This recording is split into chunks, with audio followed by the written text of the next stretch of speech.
जो खबर मैं आपको इस वीडियो में बताने जा रहा हूं दोस्तों, ये खबर सुनकर आप चौंक जाएंगे। आप पूरे देश में दोस्तों ये देख रहे होंगे कि कहीं पर किसी पार्टी के नेता ने जो है उसे गद्दारी करके एनडीए बीजेपी के साथ दिया, कांग्रेस के नेता ने गद्दारी करके बीजेपी के साथ में चला गया। ममता जी का तो हाल अभी आप देख रहे हैं पश्चिम बंगाल में। देश के हर एक राज्य में आपने ये नहीं सुना होगा कि एनडीए बीजेपी के नेताओं ने एनडीए बीजेपी के साथ गद्दारी कर दी। जी हां दोस्तों, बड़ी खबर लेकर आया हूं।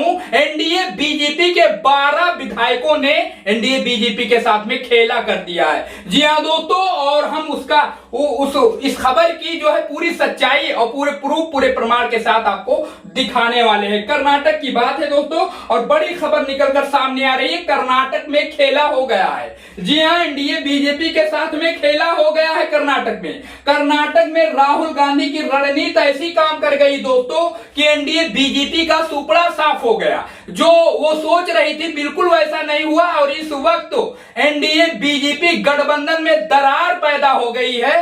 हम ये बात आपको इसलिए बता रहे हैं क्योंकि उसका हमारे पास प्रमाण है, सबूत है।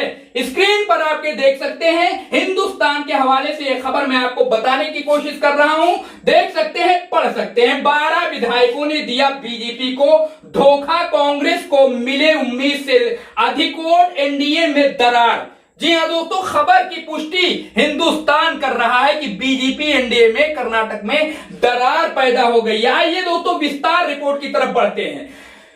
MLC election result. भारत की राजनीति में इन दिनों विपक्षी खेमे में टूट की खबरें लगातार आती रहती हैं। वर्षों बाद ये पहला मामला निकलकर सामने आया है। वर्षों बाद, जी हां दोस्तों, वर्षों बाद ये ऐसा मामला निकलकर सामने आया है जिसमें केंद्र की सत्तारूढ़ एनडीए गठबंधन को तगड़ा झटका लगा है। कर्नाटक में गुरुवार को घोषित हुए विधान परिषद चुनाव के नतीजों में कांग्रेस ने 5 सीटों पर आरामदायक जीत दर्ज की। इस जीत के साथ ही विपक्षी भाजपा जेडीएस गठबंधन खेमे में हड़कंप मच गया। चुनाव के आंकड़ों से यह साफ हो गया है कि विपक्ष के कई विधायकों ने पाला बदलकर कांग्रेस के पक्ष में वोटिंग किया है। जी हां दोस्तों, खबर बिल्कुल पुख्ता है आपके स्क्रीन पर।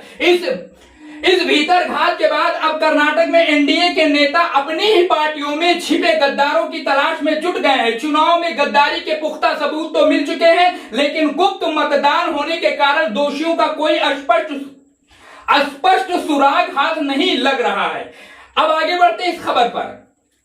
कांग्रेस को मिले उम्मीद से ज्यादा वोट। कांग्रेस उम्मीदवार विनय कार्तिक सबसे ज्यादा 32 वोट पाकर दोस्तों विजयी घोषित हुए। यह संख्या जीत के लिए जरूरी कोटे से कहीं अधिक थी और कांग्रेस विधायकों की अपनी ताकत से भी काफी ज्यादा थी। वोटों के इस गणित से अंदाजा लगाया जा रहा है कि उन्हें भाजपा और जेडीएस के कम से कम 1 दर्जन यानी 12 विधायकों का साथ मिला है। जी हां दोस्तों, बड़ी खबर है। बीजेपी एनडीए में जो है खटास और टूट पैदा होने की स्थिति आ गई है कर्नाटक में। भाजपा के नेताओं का कहना है कि उनके खेमे से केवल 3 विधायकों ने क्रॉस वोटिंग की है। भाजपा ने आरोप लगाया कि जेडीएस के कम से कम 8 विधायकों ने कांग्रेस के उम्मीदवारों का समर्थन किया है। जेडीएस नेताओं ने भाजपा के इस दावे को सिरे से खारिज कर दिया। आपस में ही तकरार, और बिल्कुल देख सकते हैं आप, आपस में ही तकरार मचा हुआ, खारिज कर दिया है। उनका तर्क है कि उनके खेमे से केवल 4 वोट ही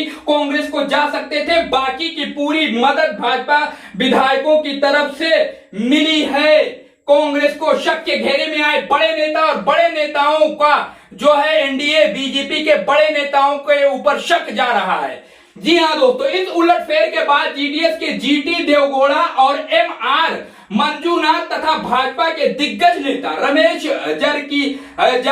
जारकी होली, बीपी हरीश, एम चंद्रप्पा और एच के सुरेश तुरंत जांच के दायरे में आ गए हैं। हालांकि इन सभी नेताओं ने क्रॉस वोटिंग के आरोपों से साफ इनकार कर दिया है। जी हां दोस्तों, सभी ने इनकार किया है, लेकिन गठबंधन की सिरदर्दी इस चुनाव में गुप्त मतदान प्रणाली होने की वजह से जिम्मेदारी तय करना बेहद मुश्किल हो गया है। राज्यसभा या अन्य ओपन वोटिंग के उलट जहां पार्टी जो है विप के जरिए ये जांचा जा सकता है कि किसने किसे वोट दिया, विधान परिषद के इस प्रक्रिया से संदेह के लिए तो बहुत जगह छोड़ दी है, लेकिन सबूत जुटाने का कोई मौका नहीं मिला है।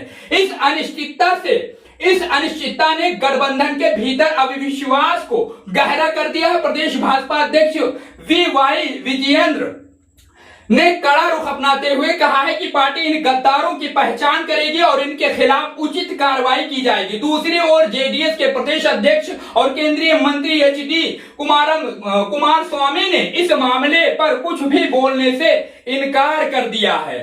एनडीए के लिए बड़ा झटका। ये चुनावी नतीजा भाजपा और जेडीएस दोनों के लिए ही आने वाले दिनों में बड़ी मुसीबतें खड़ी कर सकता है। पहले से ही अस्तित्व के संकट से जूझ रही जेडीएस के लिए ये हार एक बड़ा झटका हो सकता है। उसके अलावा अब पार्टी आलाकमान को अपने दूसरे स्तर के नेताओं और पार्टी के भीतर पनप रहे असंतोष गंभीरता से ध्यान देने की जरूरत है और इस पर मजबूर होना पड़ेगा। जी हाँ दोस्तों, उसके अलावा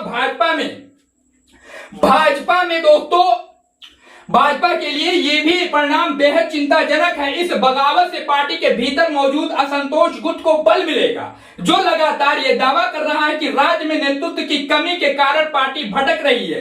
विरोधी नेता और प्रदेश अध्यक्ष वी विजयेंद्र को पद से हटाने के लिए दबाव और तेज कर सकते हैं। जी हाँ दोस्तों, खबर आपके स्क्रीन पर है और बड़ी खबर है। मैंने आपको बता दिया कि दोस्तों जो दूसरे पार्टियों के लिए, दूसरे नेताओं के लिए बात कहे जाते थे, अब वही बात जो है एनडीए बीजेपी के लिए लागू हो गया। उत्तर प्रदेश में आपने देखा था वे जो है राज्यसभा चुनाव के दौरान जब समाजवादी पार्टी के जो है विधायकों ने गद्दारी की थी, तो दोस्तों लोग मजे ले रहे थे कि ये हुआ वो हुआ, सपा के विधायक टूट गए। लेकिन अब तो दोस्तों एनडीए बीजेपी के ही 12 विधायकों ने उन्हें धोखा दे दिया है और कर्नाटक में घमासान मच गया है। इस खबर के बाद कर्नाटक में घमासान मच गया है और दोस्तों वहां पर जो गठबंधन है एनडीए बीजेपी का, उसमें दरार पैदा हो गई है। अब दोस्तों आप इस पर अपनी राय बताइए कि ये राहुल गांधी की स्ट्रेटेजी वहां पर काम कर गई, जो उनकी रणनीति है वो काम कर गई